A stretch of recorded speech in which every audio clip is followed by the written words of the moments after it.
Gabriel, eu tava vendo ontem, né, final do Carioca, e aí no final, pra variar, teve uma confusão. E parece que os policiais foram jogar uma bomba de gás lacrimogêneo e acabou caindo na casa de uma pessoa. Mas Eu assim, também fiquei sabendo disso. e como é que isso pode dar algum problema? O que é essa bomba de gás lacrimogêneo? Na verdade, esse nome, gás lacrimogêneo, é um nome assim mais genérico. Existem mais de um tipo de bomba de gás, né? A palavra lacrimogênio vem de lágrima, que quer dizer lágrima. Então é gerador de lágrimas, né? E aí você tem várias substâncias que podem fazer isso. Tem o spray de pimenta, né? E tem um que é o gás CS, que é o gás assim, mais usado normalmente nessas bombas. E é uma coisa perigosa se for feito num ambiente fechado, como por exemplo caiu na casa da pessoa. A gente né? vê geralmente naquelas avenidas, mas vê na casa de uma pessoa. Então, é uma coisa perigosa e se ficar exposta por muito tempo também, o risco é grande. Por quê? Porque esse gás, ele tem um caráter ácido que vai dando a sensação de queimação. Se for no olho, você tem ali na córnea terminações sensoriais, e essas terminações sensoriais dão a sensação de dor, que provoca a lágrima. Então, né? quando alguém é atingido, são esses sintomas que acontecem? Tem a questão das lágrimas e tem a questão também do aparelho respiratório, do trato respiratório que a gente chama. Nesse trato respiratório, você tem ali uma sensação de sufocamento, né? A pessoa sente falta de ar, está achando que não vai conseguir respirar mais. Por quê? Porque aquilo ali vai ficando tudo irritado, né? Na pele também existem pessoas que relatam sensações de queimadura na pele, entendeu? Mas isso tem risco de vida? A pessoa pode correr risco de morrer? Sim, já existiram casos, né, assim, relatados de pessoas que ficaram expostas a uma quantidade muito grande e tinha reação alérgica. Pessoas que com reação alérgica, o risco é muito grande e pode causar parada cardiorrespiratória, entendeu? Então, realmente existe esse risco. Certo? Jogar uma bomba num ambiente fechado, eu sei que eles não quiseram jogar dentro da casa, mas houve essa situação. É perigoso. E aí a família toda teve que fugir e foi a polícia lá buscar a bomba, entendeu? Porque não tinha como deixar lá dentro. Não, né? com certeza, porque tem aquela coisa da bomba de efeito moral, Exatamente. mas aí você não sabe até que ponto aquele efeito moral é lacrimogêneo. Exatamente. E aí, de repente, você começa a ter essas sensações que deve ser uma angústia, Nesses né? protestos que tem, né, se joga demais isso. Né? E sem contar que o próprio lançamento da bomba já vira uma arma, né? Porque aquilo ali, se bater numa pessoa, machuca também, né? Olha. Entendeu? Machuca também. Aí quando a pessoa é exposta a esse gás lacrimogêneo, o que ela tem que fazer? Ela tem que primeiro tentar se afastar do local, sair daquela fumaça ali, né? Lavar os olhos, tudo bem, mas, por exemplo, lavar a pele não adianta muito não, porque pode até espalhar mais o produto na pele, entendeu? Algumas pessoas também falam na questão do uso do vinagre, que o vinagre neutralizaria. O que eu já li sobre isso e tudo mais, esse vinagre ele não tem um efeito muito prático, não. O que ajuda a prevenir o efeito do gás é o carvão ativado. Então, por exemplo, usando uma máscara, usando um pano que tenha carvão ativado, o próprio carvão ativado vai absorver essa substância, porque ele tem essa capacidade de absorver o líquido, né? E aí ele absorve a substância e diminui o efeito para a pessoa. Entendeu? Nossa senhora, não, nunca imaginei, gente. Acho que a primeira recorrência é se lavar, não adianta Não adianta quase nada. muito, porque pode estar espalhando. Se você tiver alguma reação alérgica na pele, pode ser até pior, porque vai atingir uma área maior do seu corpo. Entendi. Não é verdade? É verdade, porque a água vai, né? Espalhando. Caramba. E isso assim, no teu corpo, que tipo de reações que você tem isso, assim, fisicamente? Então, os sintomas que aparecem, né? Normalmente a pessoa começa a sentir a falta de ar, tem uns que começam a tossir, outros podem até também começar a espirrar, porque irrita aqui também as fossas nasais, né? Os olhos ficam muito vermelhos, né? Fica lacrimejando o tempo todo, e sensação de coceira na pele, ardência, né? Porque a sensação é que está queimando mesmo. E se entrar pelo trato respiratório, vai queimar também o aparelho respiratório, né? A gente tem aqui a faringe, depois você tem a traqueia, né? Brônquios, tudo isso. Então é um não letal, mas perigosíssimo. Existe essa discussão, entendeu? Porque se não for usado de forma correta, pode ser até letal também. Entendeu? Caramba. Pode ser até letal. E a pessoa já está vivendo ali um momento de estresse, né? Pois é, porque você não tá natural recebendo uma bomba de gás lacrimogêneo, você realmente já está numa situação, um perigo. Você vê aquele policial ou quem quer que seja, às vezes, não necessariamente vai ser o policial ou o manifestante que joga, sei lá, enfim. Você vai estar numa situação de extremo perigo. Então, teu corpo já está meio acelerado, não é isso? Já está com medo. Com isso certeza. piora, isso potencializa? Com certeza, porque na verdade isso aí vai gerar taquicardia, né? Você vai ter uma respiração mais ofegante, que vai acabar aspirando mais, não é verdade? A gente tem, Michele, dentro do nosso organismo, o chamado sistema nervoso autônomo. O sistema nervoso autônomo, ele é involuntário.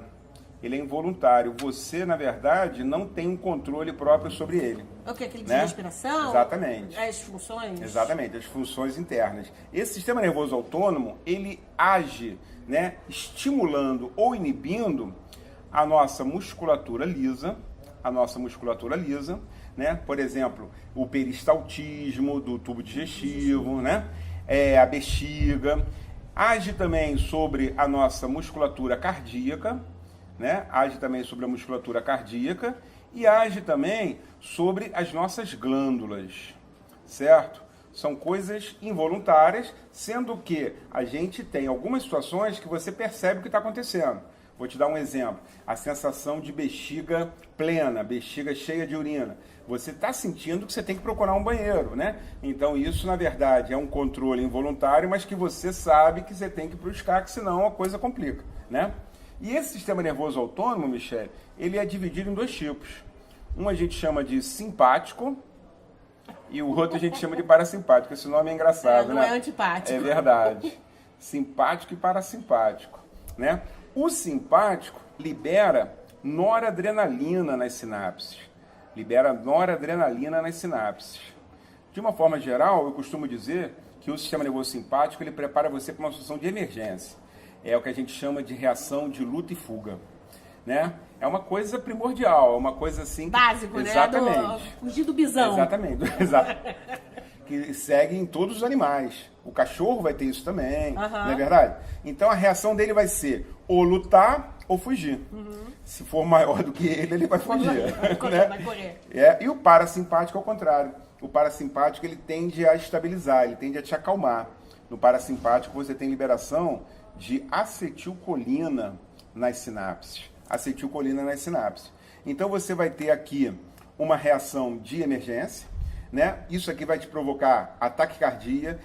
Taquicardia é a aceleração dos batimentos cardíacos. Taquipneia é a aceleração dos movimentos respiratórios. A pupila dilata, a boca fica seca, né? Então, às vezes, você está numa situação de perigo, né? Está andando na rua, acha que começa um tumulto desse, né? Bomba de gás e tudo mais, a boca vai ficar seca, o peristaltismo vai ficar inibido. Por quê? Porque o organismo, ele vai mandar energia, vai mandar sangue para os órgãos principais que interessam. Musculatura, o abriga, o confrontamento. Musculatura esquelética, né? Nessa hora ninguém está preocupado em comer, né? Em fazer digestão. É como se o teu organismo focasse para esses... Com certeza. Manda mais sangue para o sistema muscular esquelético para preparar você para uma reação de defesa, não é verdade? E outras coisas também que podem acontecer, né? Por exemplo, pelos. Os pelos, ocorre a ereção dos pelos. Isso dá para ver muito... Exatamente. Isso num gato dá para ver claramente, né? É verdade. Quando você está assim, um gato numa situação, encontrou um cachorro, ele faz aquele, né? Os pelos ficam todos eriçados, que na verdade é até uma estratégia dele, né? Involuntária, mas é uma estratégia para ele parecer maior do que é. Maior do que o predador. Verdade. Não é? Ó, já vai até para ecologia, né? Aquela coisa da sobrevivência. Né? Então ele fica parecendo maior ainda do que é, e isso é interessante também, né? Então, por exemplo, produção de suor vai aumentar, né? A parte digestória é inibida. Então, isso tudo a partir de um estímulo que você sofra, uma manifestação ou um confronto com a polícia. Então, você ativa todos esses campos. Com certeza. A gente costuma dizer que o sistema nervoso autônomo, ele é motor, ou seja, ele é a resposta. E qual é o sensorial? O sensorial são os estímulos que você recebe do meio. Pode ser um barulho, pode ser o que você está vendo. Então você está ali, saindo de um jogo de futebol ou no meio de um protesto, começa a ter aquela confusão e bomba, explosão, tudo mais, você vai ter o sistema nervoso autônomo agindo. E depois vai entrar quem para acalmar você? Aí acabou o tumulto, vem o sistema nervoso parasimpático. O parasimpático faz exatamente o contrário. O parasimpático diminui os batimentos cardíacos, diminui os movimentos respiratórios, te acalma. É aquela pessoa Entendeu? que vem com a aguinha, traz água com açúcar. Pois é para exatamente te dar aquela sensação. E uma outra coisa também interessante é o seguinte, aumenta o sistema nervoso autônomo simpático, ele vai aumentar a sua taxa de glicose no sangue. Ele vai fazer a quebra do glicogênio lá no fígado, um processo que a gente chama de glicogenólise, e aí quebrando o glicogênio lá no fígado, você libera mais glicose no sangue, com que objetivo? Essa glicose vai para as células para aumentar a produção de energia. Entendi. Então, assim, eu sei, vou trazer uma coisa nada a ver com o nosso papo, mas assim, o atleta de performance, de velocidade, ele deve trabalhar tudo nesse nível, né? Dessa resposta automática, dessa produção de energia, ali né? na hora da prova, adrenalina total, né? Caramba! E aí isso vai ajudar a aumentar a performance, não é verdade? E aí, dependendo do esporte, você tem que usar mais ou menos isso. Vou te dar um exemplo que não é interessante usar isso. No caso de mergulho.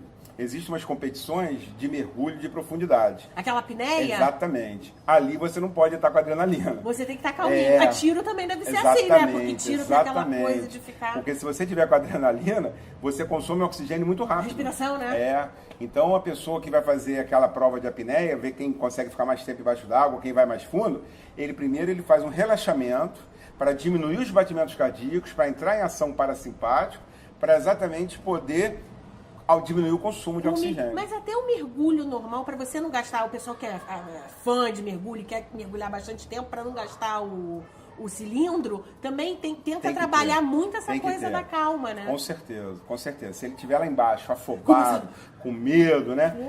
Aí vai acelerar, simpático vai agir, consumo de oxigênio vai aumentar. Ou seja, vai acabar aquele cilindro rapidinho. Com certeza. Poxa Isso vida. aí tem que ser Ou seja, tudo que, né, várias coisas são relacionadas. Com certeza. O diabético, por exemplo, ele não é muito bom que o diabético leve susto. Porque se o diabético levar susto, vai quebrar o glicogênio dele do fígado, vai liberar glicose no sangue, a taxa de glicose dele vai subir. Mentira, então assim, às vezes uma brincadeira, uma montanha-russa, assim, mais radical, pode dar um mal-estar maior. Isso se a diabetes dele não estiver controlada. Entendeu? Tem que ter esse cuidado. Caramba, você vê, nunca imaginei uma relação de susto com a questão do açúcar no sangue. Se ele levar esse susto, a taxa de glicose dele vai subir. E se mandar aguinha com açúcar, então aí pro diabético, acabou pro diabético não vale a pena não, porque vai aumentar mais ainda a glicemia dele, né? Então não é legal. Ou seja, mal-estar vai vir com certeza. Pô, muito legal, muito legal. Ou seja, a partir do gás a gente já chega no simpático, parasimpático, diabético, atleta, mergulho.